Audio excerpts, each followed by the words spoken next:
Hi, Jessica. Hi, Gareth. Thank you so much, first of all, for joining me. Keen to get to know more, obviously, speak to you about your latest film. Actually, how did it actually start? How did it actually come about that you got involved with the project? So the project started in 2019. I was initially interested in the architecture of the Buenos Aires Zoo. It was my family's from Argentina. I've spent time as a kid going to the Buenos Aires Zoo, and it closed in 2016 due to animal rights protesters and carers protesting for the condition of the animals. It reopened 2 years later in 2019, and that's when I started revisiting it. And the interest started really, my previous film has to do with replicas in museums. So the replica of objects and museum conservation, but also how museum conservation links to ecological conservation, which is also part of this film. I was specifically interested in the architecture, which, for example, is like the elephants are living in a Hindu temple. So this idea of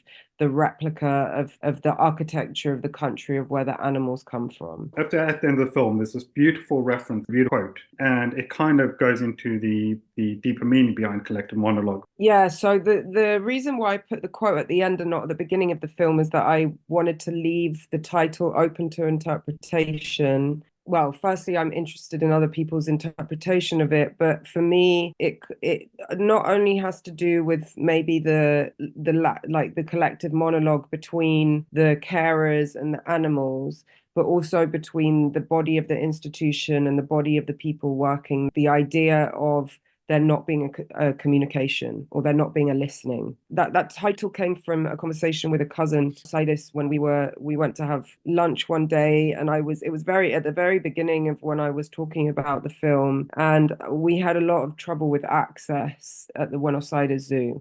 But I had a really great relationship with Majo, the historian that you see in the film, and also with Maga and the workers there. She started talking about Piaget and this idea of like the collective monologue and describing it to me, and I was like, okay, that's the title of the film. So it really comes from that. That's phenomenal. What did it feel like when you actually got the call that you had been chosen to represent BFI Film Festival? My first film that went to festivals in 2010 was a short film showed at the BFI. None of my films have shown since until now.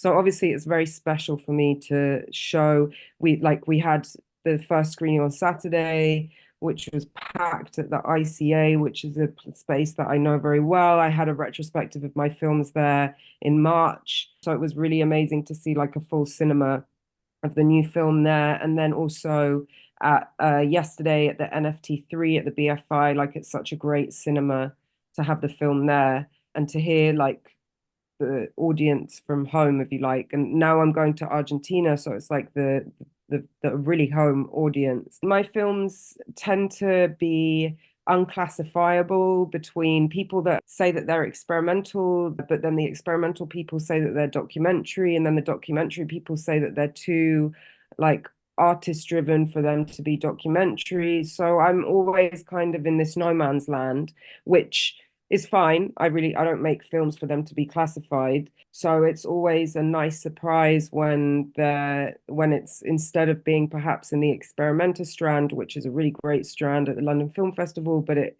isn't necessarily treated in the same way as other strands. But it's really great that this film, that to some is perhaps too experimental, is getting like a new audience that perhaps is used to different kind of documentaries, is perhaps where I'm getting to. And can I ask, because there is clearly a very artistic element to the actual film itself.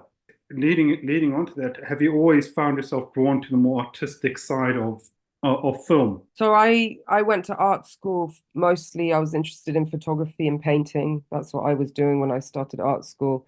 And then in the first week, so I did my foundation, and then in the first week of my BA at Central St. Martin's, they sent us to the Tate Modern to write a critique review on a piece of art. We could choose whatever work we wanted. And I saw Jonas Makis's Walden. He's a Lithuanian filmmaker who then lived in New York with his brother Adolphus Mekas, and they created Anthology Film Archives, which is an archive and two cinemas in New York. And he made diary films, and I'd never seen anything like this, and I'd never had really thought of film beyond kind of what we're especially in London, more used to seeing in the cinema and on TV. Whereas perhaps if we were in Paris or in New York, we would be seeing those sorts of things more in the cinema as well. So can I ask what the back of that? Because obviously a big part of what we do is try to inspire and educate students through our channels. For those students who are more interested in the artistic side of filmmaking, is there any particular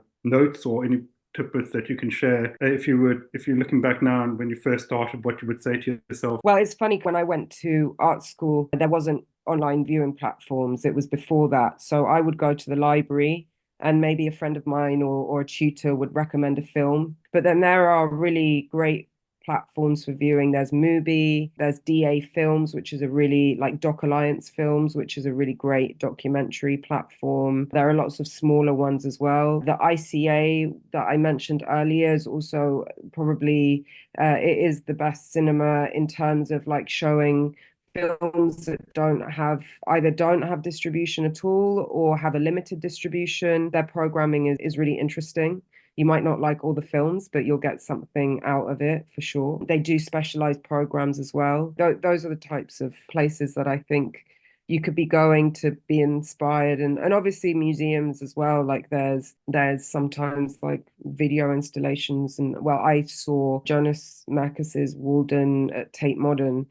It was like on one of the floors in the back room. So there's still possibilities of like encounters with things that you wouldn't normally see. So I would say, just for me, also watching something in the cinema is a very special experience. The collective, like we were talking about the film that has the title Collective in it, although you're not meant to be having a monologue when you're watching a film. But yeah, the collective aspect of film watching is like nothing else. So I really encourage that. There's something very different about feeling people in a room, especially at a film festival, like when things are packed and then you have a Q&A afterwards, you feel someone else like sigh or laugh, or there are responses to things that maybe you hadn't thought that could be a response to something, and it makes you think deeper about the film itself. Because I did want to kind of ask about the actual people within the actual documentary, because they are what makes the documentary so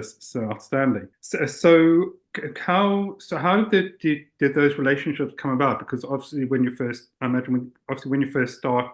the project, you needed to get to build relationships with these different carers, especially around the animals that they're working with. So how did that? Is there any particular individual that played a more important role within the making of the film? I mean, Majo, the historian, was the first person that I met, but then I met Maga, who is the most important person for me in the film. The carer that you see at the beginning and at the end of the film, which completely, people ask me, did your perspective on zoos change after making the film? And they haven't really. I still have the same point of view of zoos, but my perspective on the carers and like their relationship with the animals completely changed. I didn't have expectations, but I never could have imagined someone dedicating 24/7 to the animals, and the amount of care and work and connection that goes into these relationships, and being able to make their life as bearable as possible within the context. So that Maga really changed that, and I adore her. I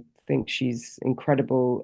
As you see in the film, she's training generations of carers to come. Hopefully, as zoos continue changing, there will be different work to be done. But right now, it's still absolutely like crucial for people like that to be around doing the kind of work that they do. Do have an exhibition that recently opened in San Sebastian in Spain, which will be on for 3 months, and then in January it will go to Rotterdam, and that's in a way about the violence of capturing and the history of the camera trap, which you actually see in Collective Monologue. So the infrared technology that biologists use to capture images of animals at night, the history which dates back to the 1800s with a US photographer called George Schirra. So that's kind of the project, an exhibition that I have on now, which I hope to continue developing into a book and perhaps another moving image film. Well, I'm still not sure. It is already a 2-channel video in the exhibition,